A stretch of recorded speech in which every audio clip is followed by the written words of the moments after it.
Hello again. I'm finally making another video. It's been a week.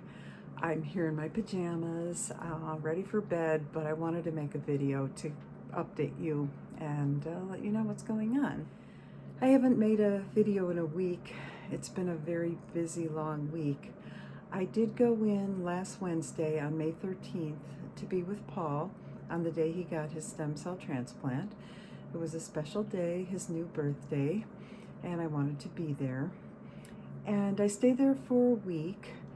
It was a very difficult week.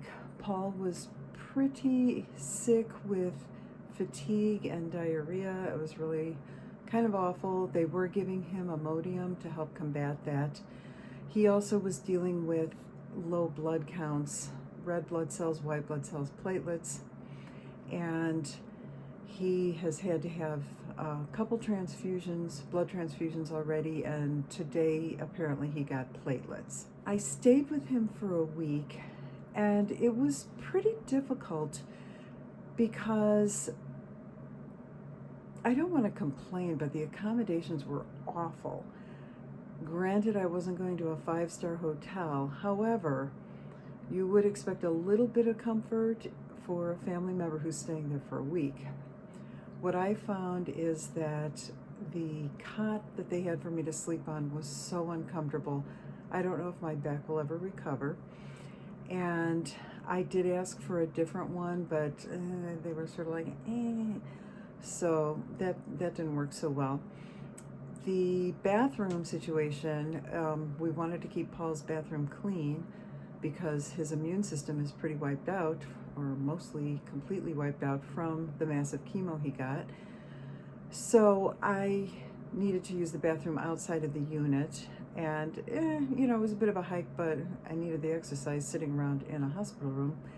But for showering, they had me go down to the 4th floor in this random bathroom that had a shower in it, but I had no idea when it was last cleaned. I had no idea who was in there. For all I knew, a homeless person could have been pissing in the shower. God only knows. It's a little different when you're in a room and you see people cleaning.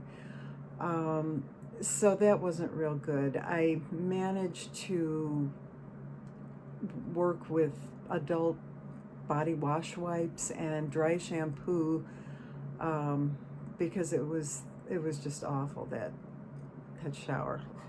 The food was, the cafe had a lot of cheese stuff. I'm a vegetarian, and my choices were pretty much omelets, scrambled eggs, grilled cheese, pizza, mac and cheese, which was very good, and then side dishes.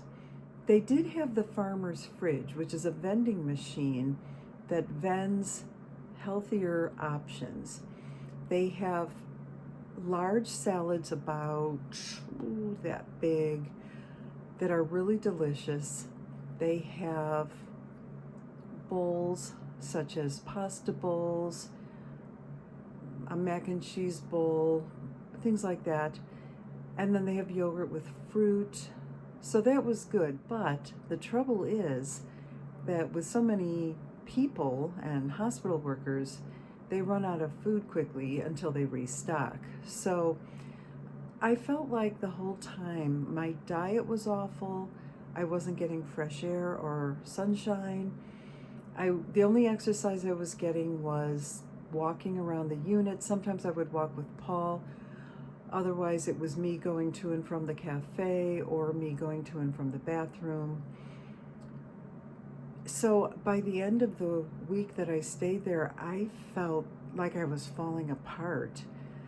And I didn't want to leave Paul, but I did have to get back home here because there's a lot going on here. So I did leave, and that was kind of sad. So now I'm back home. I am very much enjoying my comfortable bed, my clean, wonderful shower and bathtub, and having food that I like. Paul, unfortunately, has to stay in the hospital at least another 2 weeks. So what's going on now with me is that I am getting the house ready. So There's a lot of sorting and purging that I'm doing. The carpenter is coming tomorrow to finish up all the little woodworking tasks that Paul was not able to complete from even a couple of years ago, and the stuff that we couldn't complete when he was talking me through the tasks that needed to be done. So that's good to get that done. And Robert is coming. Robert and his fiancée Sierra are coming tomorrow to help me sort and purge the basement, and then Julie's gonna come help me on Saturday, and we're gonna go through the bathroom and the cosmetics. Kristen will not be able to help me because, unfortunately, due to her job, she works at a rehab place. She and at least 6 of her coworkers caught COVID.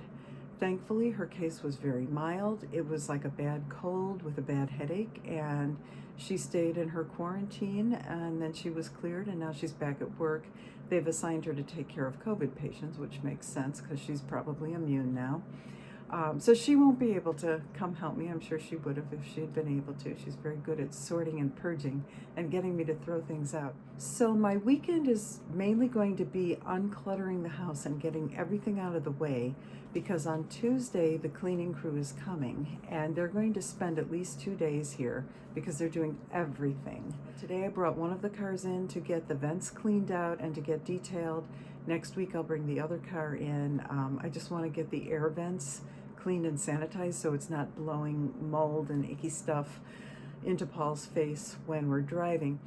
We also have a little air purifier that plugs into the cigarette lighter, and we're going to keep that running whenever Paul's in the car.